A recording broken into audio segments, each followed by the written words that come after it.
D'ailleurs, en fonction de cet objectif de prouver la modernité du Québec, eh bien, la période qui précède le régime anglais ne les a pas intéressés, pour la plupart. Ce qui est emblématique de cela, à mon sens, c'est la somme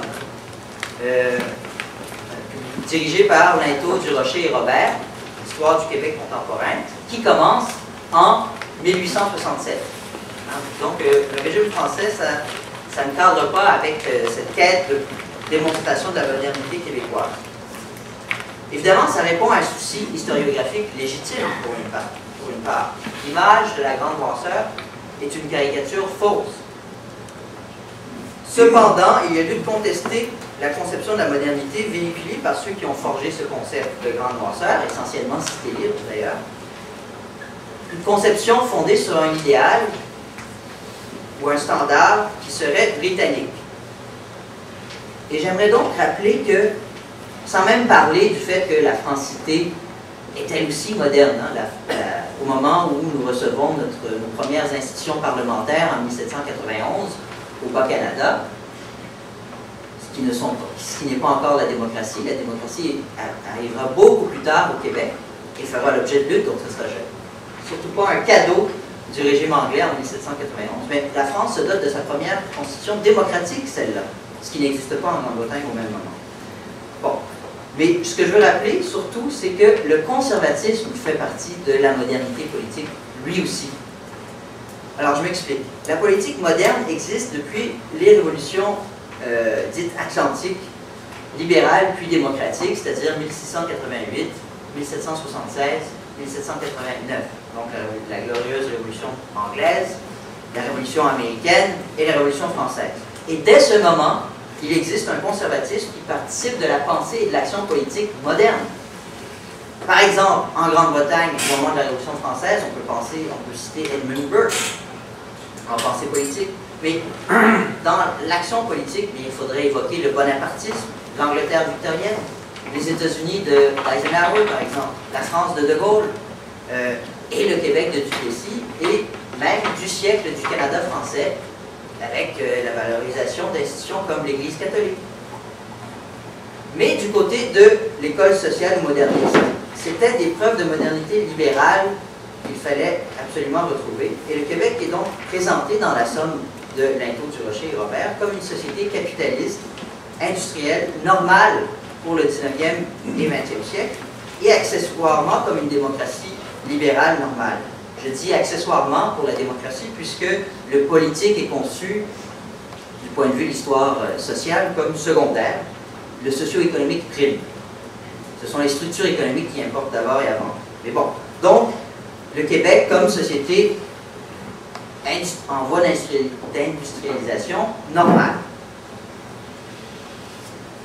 Les idéologies non uniquement libérales dans l'histoire de ce Québec du 19e et du 20e siècle sont nommées, mais sont présentées comme ayant moins d'influence qu'on ne l'a généralement dit, notamment que ne le disait l'École historique de Québec et que ne le disait Cité libre, et une certaine historiographie anglo-saxonne. Et le nationalisme lui-même, donc, apparaît comme relativement marginal par rapport au libéralisme.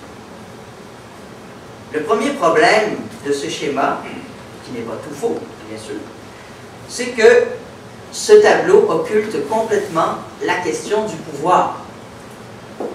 Question du pouvoir qui démarque profondément le Québec des autres sociétés occidentales qui connaissent l'industrialisation au 19e siècle et au 20e siècle. Alors, des sociétés industrialisées normales de l'Occident au 19e et 20e siècle, ce sont par exemple la Grande-Bretagne, la France, la Wallonie, l'Allemagne, le Japon, les États-Unis. Mais dans tous ces pays, pour tous ces peuples, la bourgeoisie qui dirige l'industrialisation, c'est une bourgeoisie nationale. Ce n'est pas une bourgeoisie exogène, étrangère, coloniale. Au Québec, c'est la minorité anglophone qui détient le pouvoir, les rênes du pouvoir économique et politique, en profitant d'abord de sa position avantageuse au sein de l'Empire britannique, bien entendu. Empire étranger auquel les Canadiens, donc les futurs Québécois, sont intégrés du fait de la conquête. Et le second problème, donc, c'est que ce qui émane de la Nouvelle-France ou de la défense de l'identité canadienne-française après la conquête n'est pas facilement intégré à ce portrait de la modernité, même qu'il ne l'est pas du tout. Et c'est à tort, à mon sens. Et sur ce point, donc, l'école moderniste ou sociale ne diverge pas de l'école historique de Québec, qui elle-même partage à cet égard le point de vue des cités-libristes. Avec pour résultat que ces deux écoles historiques se sont renforcées. Elles ont convergé à cet égard. Et un exemple probant, à mon sens, c'est le nouveau programme d'histoire du Québec au secondaire, Histoire et éducation à la citoyenneté, dont on a un peu parlé. C'est un programme, bon, vous le savez, j'ai produit une étude un cahier de recherche de l'IAFU sur la question, et j'en viens à la conclusion que c'est un programme entièrement dénationalisé. C'est un programme où, au lieu de l'histoire nationale, des repères d'histoire nationale, ce qu'on cherche à mettre de l'avant, ce sont des repères de l'histoire de la diversité au Québec. Et quand on parle de la Nouvelle-France, par exemple, on n'a que des termes péjoratifs. Éric Bédard en a parlé, a évoqué la question. La Nouvelle-France est présentée comme une sorte de Moyen-Âge qui arrive après un âge glorieux qui est celui des Amérindiens et avant un âge de l'avènement de la modernité qui est le régime anglais. Alors, ce sont des termes péjoratifs qui sont accolés à l'étude de la Nouvelle-France. L'absolutisme, le gallicanisme, je ne sais pas pourquoi le gallicanisme est perçu négativement, mais bon, ça c'est une autre histoire. La dépendance et l'esclavage. Alors ça, je trouve ça très intéressant, l'esclavage. L'esclavage, d'ailleurs, est une réalité sociale qui n'est pas étudiée dans ce programme quand on parle du régime anglais. Or, il y a eu plus d'esclaves dans la colonie du Québec sous le régime anglais qu'à l'époque de la Nouvelle-France.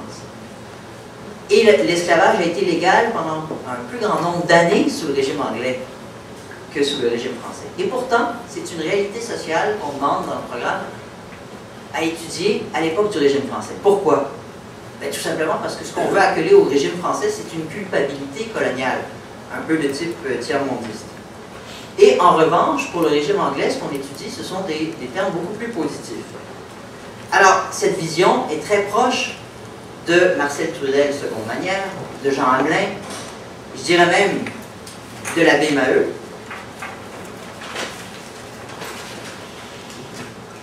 Et donc voilà pour le programme. Plus généralement, il faudrait évoquer la question de la Nouvelle-France dans l'historiographie. Alors ce qui me frappe, si on parle de la Nouvelle-France dans l'historiographie québécoise, dans ce qui est produit au Québec, et notamment dans les 3 plus grands départements d'histoire universitaire au Québec, ceux qui ont depuis longtemps des doctorats, ceux qui donc forment le plus de nouveaux chercheurs, ce sont donc l'Université Laval, l'Université de Montréal et l'UQAM, c'est le déclin impressionnant de la place accordée à la Nouvelle-France. Après les départs ou les retraites des historiens de l'École de Montréal et de l'École de Québec, la production a chuté. Certains, évidemment, postes ont été pourvus, mais ce sont souvent des gens qui publient assez peu. Il y a eu Louise Dechaine, mais après, peut-être qu'on ne peut pas en dire autant des élèves de Louise Dechaine. En termes relatifs, du moins, c'est très peu par rapport à l'intérêt accordé au 19e et au 20e siècle. Et surtout, ces publications n'ont généralement plus aucun lien avec l'histoire nationale. Aucun lien entre les faits entre cette Nouvelle-France et le présent, hormis peut-être sur la question des Amérindiens. C'est en revanche une production plus populaire qui revient sur l'histoire de la Nouvelle-France et qui fait le lien entre la Nouvelle-France et nous, notre histoire comme peuple. Mais beaucoup d'attention a été accordée à cette production. Bon, parfois il y a des romans historiques sur les coureurs des bois et ainsi de suite, mais c'est soit des romans historiques comme ça, soit une production relative au scandale ou aux mauvaises mœurs qui auraient pu exister en Nouvelle-France et ainsi de suite.